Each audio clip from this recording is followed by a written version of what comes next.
If you like our content, please like, subscribe, and click the notification bell to get alerts when we introduce new videos. In this module, we're now going to look at the infrastructure and requirements specifically around the RUCKUS access points and the IoT gateway. We're going to take a look at how the radios have evolved over time, but also then how we can add more capabilities from a radio perspective and from a more onboarded sensor capabilities. So as we look at the radio capabilities, as we mentioned earlier, the access points that have been deployed to are typically AC Wave 2 devices, so they don't have IoT radios on board. So what we've done is provided the i100 USB module, which provides you with the capability of running either BLE or Zigbee via software selection just by upgrading the access point.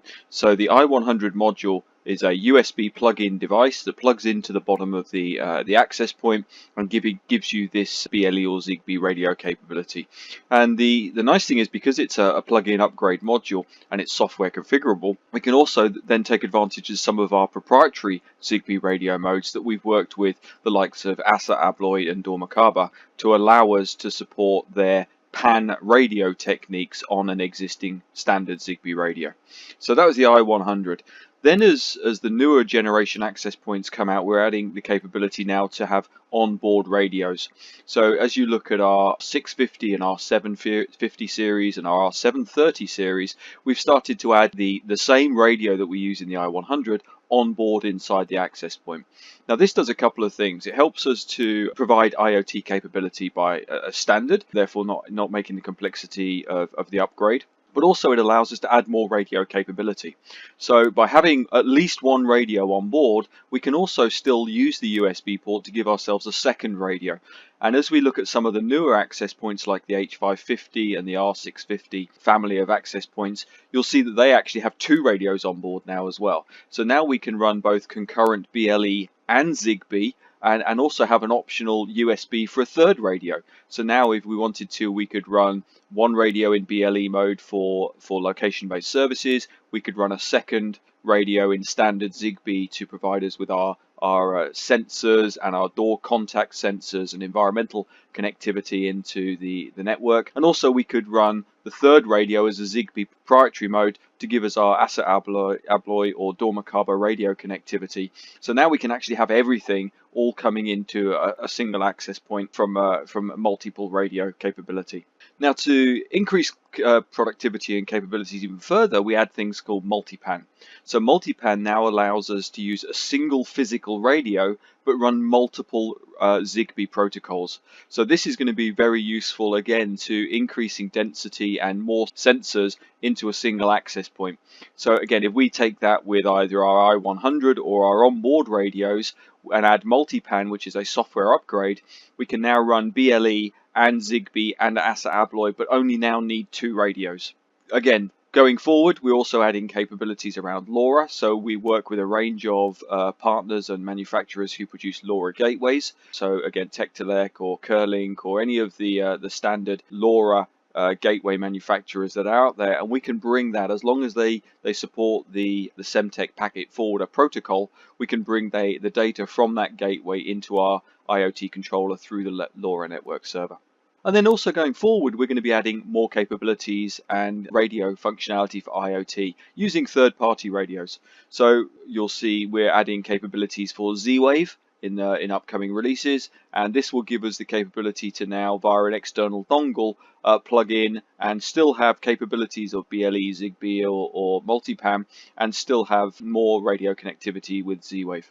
Now all of this has been designed to give us a wider device selection for integration, improved coverage, because now we don't need to add multiple access points, which drives down the total system cost, and gives you scope to develop more solutions and more applications because you have access to more sensors and more radio technologies.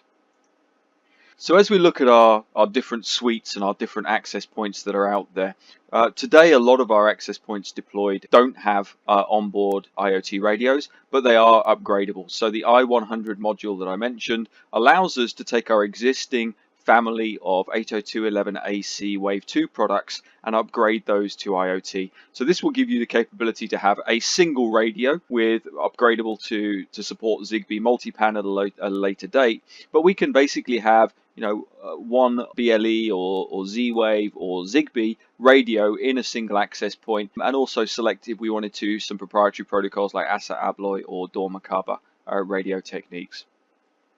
But as we move forward, what we're doing next is, as I said, we're going to be adding the radios on board. So there will be at least one IoT radio on board. So that gives you the same capabilities you have today with your i100, with an upgrade to dual pan, multi-pan in the future. But then we can also add in the second radio using the USB port. So we can add in an i100, use the onboard, and now have the capability of running 2 or 3 different protocols. So we could run Zigbee and one of the proprietary ASA Abloy or Dormakaba protocols in multi-pan, and then use the other radio for either standard Zigbee or for BLE or for Z-Wave going forward.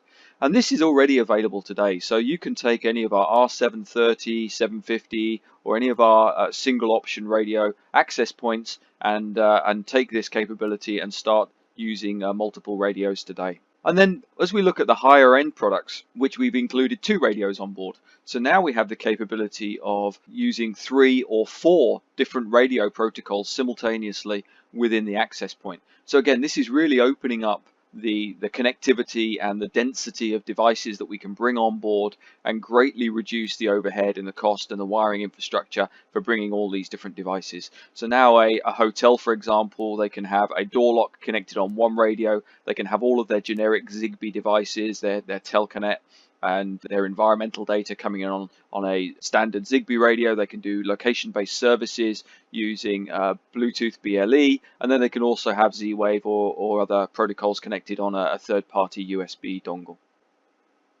So when we actually look at these different radio options, the key thing really to understand is the 3 different families. So we have the i100 available today, shipping and being deployed worldwide using the upgrade path on existing access points, giving us multi-radio capability and option selections depending on applications. The second option we have is to go for onboard radios. So these onboard radios, as I said, we're going to see more and more access points coming with onboard radios, but with the option to upgrade that second radio. So this really starts to give us a lot of capabilities around combinations and support for different types of different radios and sensors going forward. And then the other option, we have our partner connectors. So we talked a little bit about LoRa, and we have a whole section on LoRa coming up. But LoRa allows us to have wider range, much greater density of devices, and also a great partner connector and partner solutions for gateways. We're also going to be adding Z-Wave using third-party dongles from companies like SmartThings, Samsung. But then we're also adding connectivity for Ethernet devices and Wi-Fi devices. So devices that can connect using standard protocols like MQTT, we're able to bring those in today, bring them into the IoT controller, and open up the ecosystem for IoT devices going forward.